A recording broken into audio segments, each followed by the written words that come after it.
building your system. One of the final critical aspects of your trading success lies in being able to analyze the results of your trading. The development of a successful trading system can only be done through experience over time. Looking back at your trades on a historical basis will give you an opportunity to identify your tendencies as a trader and adjust your trading rules, so you can emphasize your strengths and minimize your weaknesses. This segment examines the information you need to focus on in this process. Expected gains, drawdowns, and historical reward to risk are statistical measurements that will help you quantify the successes as well as the failures in the trades you have made.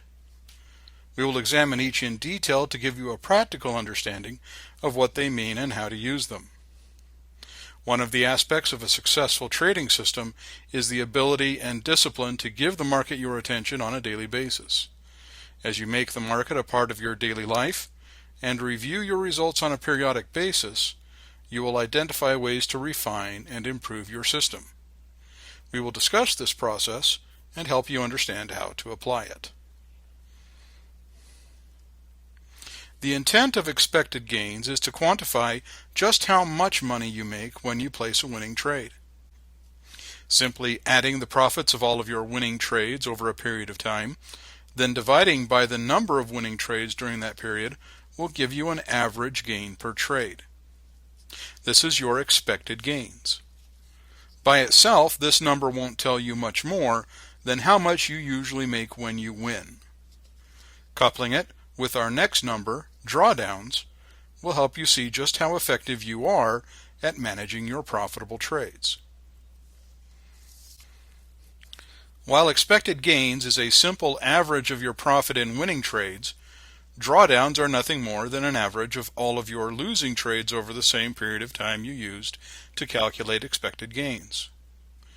This number by itself also doesn't do much more than tell you how much you lost on average. But comparing it to your expected gains will tell you a lot about how effective your overall trading system is.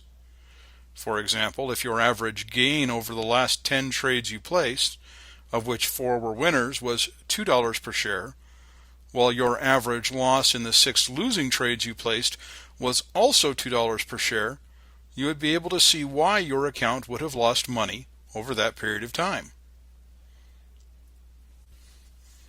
Previously, we discussed how to use reward to risk ratios to make sure any trade you are considering is worth the risk it would require.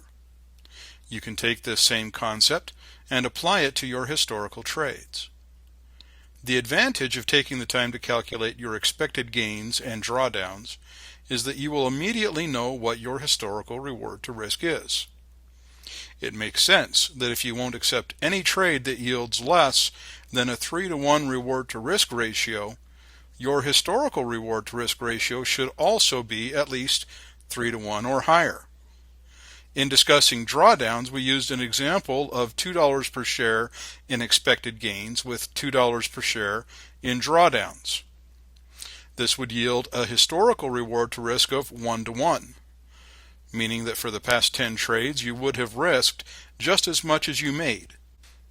Since your success rates were only 40%, you would then understand why you were losing money. 3-to-1 acts as a good benchmark. If your review of your historical trades shows you that your trading is giving you at least a 3-to-1 historical reward to risk, you can be comfortable that you are on the right course, even if your trading hasn't been profitable over that period. In reality, if you are managing your losses correctly, you will probably find that your historical reward to risk is much higher than 3-to-1, which should naturally give you even more confidence in your trading skills. If your historical reward to risk is less than 3-to-1, then you should look at each trade over the period you have used individually and dissect your entry and your exit to see what you might be able to do differently to improve your numbers in the future. It's important to remember that the daily obligations and demands on your time you had before you started learning about the market haven't gone away. In fact, in most cases, trading represents just one more thing in a large pile of tasks and to-do lists that have to be dealt with each day.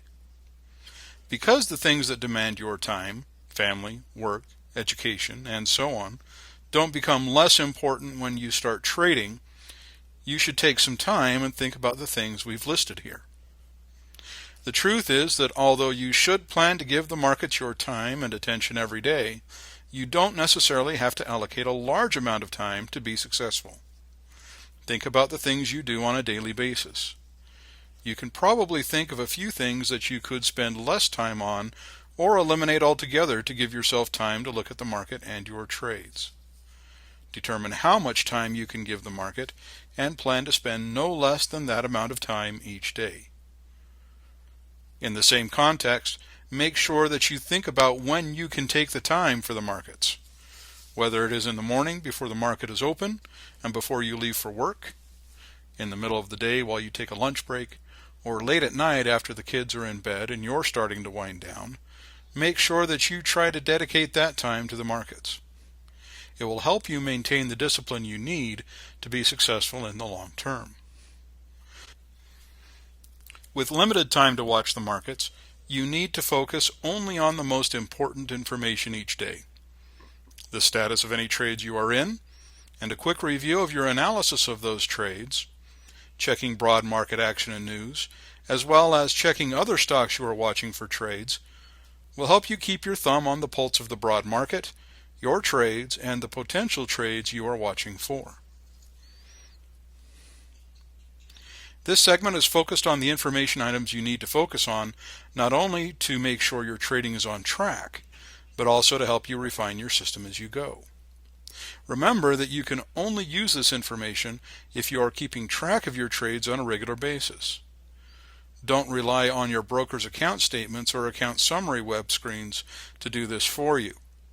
Keeping your own trading journal with each trade listed and the information on each trade outlined will make it easier for you to go back on a periodic basis to evaluate your success rates, expected gains, drawdowns, and historical reward to risk ratios. Back-checking your results can be done as often as you think you need, weekly, monthly, quarterly, or semi-annually. The frequency is up to you. As you review your results, make sure that you include space in your trading journal for a written observation on how you've done and how you can use the information you've just gathered to improve your system in the future. It takes a little time, but will more than pay for itself in the long run.